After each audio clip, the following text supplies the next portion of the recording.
बिस्मिल्लाहिर्रहमानिर्रहीम। उर्दू अकेडमी में खुश आमदीद। उम्मीद है बच्चों आप बखैरियत होंगे, खुश होंगे, मज़े से होंगे। बच्चों आज हम क्लास 3 की उर्दू पढ़ेंगे। इसके सबक का नाम है बेमिसल है ज़ात रसूल करीम सल्लल्लाहु अलैहि वसल्लम की। बच्चों बेमिसल का मतलब होता है लाजवाब, जिसकी कोई मिसाल न दी जा सके। यानी नबी करीम सल्लल्लाहु अलैहि वसल्लम की ज़ात ऐसी ज़ात अक़दस है कि उन जैसा कोई नहीं है पूरी दुनिया में। उन जैसी सिफ़ात, उन जैसी खूबियाँ किसी और में नहीं हैं। चलिए बच्चों हम इसकी पढ़ाई करते हैं और उसको समझते हैं। मदीना मुनव्वरा में खजूरें कसरत से पैदा होती थी। मदीना मुनव्वरा एक शहर का नाम है जहाँ पर खजूरें बहुत ज़्यादा होती थी। कसरत का मतलब बहुत ज़्यादा उसकी काश्त होती थी या बहुत ज़्यादा खजूरें वहाँ पर दरख्तों में उगा करती थी। इर्द गिर्द से लोग खजूरें ख़रीदने के लिए यहाँ आते थे।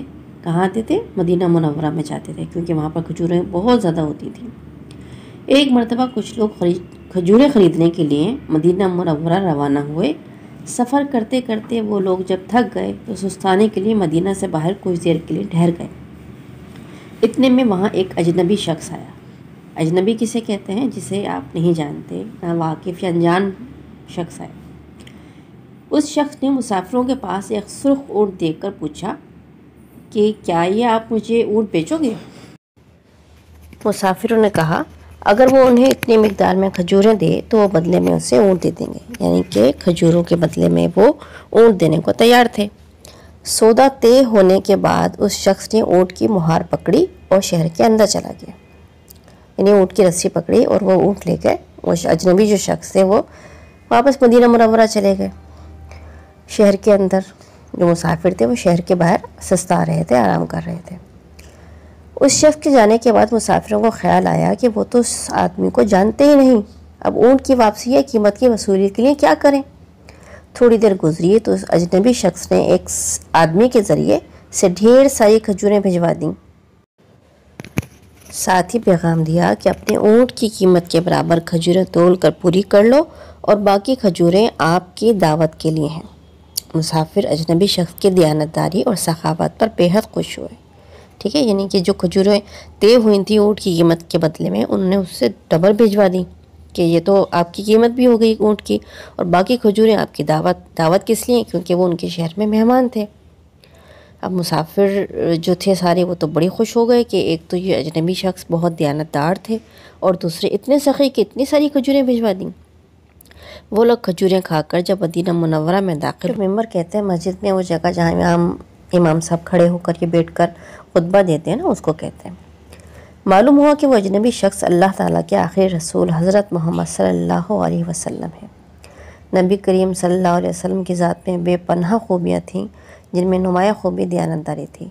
आप सल्लल्लाहु अलैहि वसल्लम हमेशा सच बोलते और लोगों की अमानतों की हिफाजत करते थे। आप सल्लल्लाहु अलैहि वसल्लम कभी कारोबार में धोखाधड़ी और नाप तोल में कमी ना करते। इन्हीं खूबियों की वजह से मक्का मुकर्रमा के लोग आप सल्लल्लाहु अलैहि वसल्लम को सादिक और अमीन कह के पुकारते थे।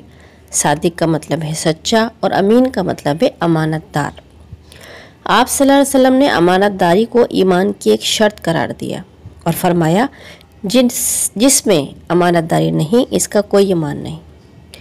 हमें चाहिए कि हम नबी करीम सल्लल्लाहु अलैहि वसल्लम की तालीमात पर अमल करें ताकि दुनिया और आखिरत में कामयाब हो सकें। बच्चों आप लोगों ने बात समझी कि नबी पाक सल्लल्लाहु अलैहि वसल्लम बहुत दयानतदार थे। दयानतदार का मतलब है तमाम ये खूबियाँ जिनका जिक्र किया गया है। नबी पाक सल्लल्लाहु अलैहि वसल्लम हमेशा सच बोलते थे और लोग उन पे भरोसा करते थे। ठीक है, और लोग अगर अपनी कोई चीज़ उनके पास रखवाते थे तो उनको जब वो वापस मांगते थे तो उनको हज़रत मोहम्मद सल्लल्लाहु अलैहि वसल्लम वो चीज़ वैसे ही वापस कर दिया करते थे। उनकी अमानत की हिफाजत करते थे, कभी किसी को धोखा नहीं देते थे और नाप तोल में कभी कमी नहीं करते थे। इसको कहते हैं दयानतदारी। अल्फाज के मायने हैं, इसको आप समझ लीजिए। अजनबी का मतलब होता है नावाकिफ़ या अनजान, जिसे हम ना जानते हों। सस्ताना का मतलब आराम करना। मिंबर वो जगह जहाँ इमाम खड़े होकर या बैठकर खुतबा देते हैं। अमीन का मतलब होता है अमानतदार और सादिक का मतलब होता है सच्चा। बच्चों अभी जो मैंने सबक पढ़ा है उसे जहन में रखते हुए ये आपको खाली जगह पुर करनी है।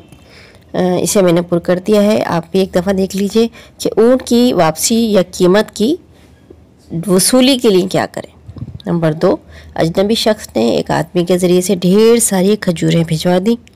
नंबर 3, मुसाफिर खजूरें खाकर मदीना मुनव्वरा में दाखिल हुए। नंबर 4, नबी करीम सल्लल्लाहु अलैहि वसल्लम की ज़ात में बेपनाह खूबियाँ थीं।